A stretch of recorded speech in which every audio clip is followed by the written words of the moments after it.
hockey ball from at home with almost everyday materials the hockey players use. What I do is get hockey tape. You probably shouldn't use clear because it won't work as good, but you also need a golf ball, a normal size golf ball. You also probably want scissors or something to tear the tape with if you can't tear it with your teeth or hands yeah. So the first thing you're going to need to do is kind of the last thing, but one of the things you're going to need to do, use the tape and tape it all around the golf ball. Once you've done that, if it's not that smooth, you can maybe tape more layers to make it smoother.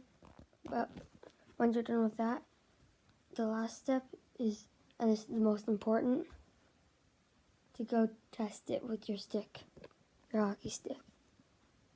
I'll make a video on how to actually make this, like how I made it. And it's smaller, so it can fit under like stick handling toys and stuff like one I made that I'm going to make a video on too. And it bounces a little weird, but it's because it's a golf ball. But overall, it's pretty good.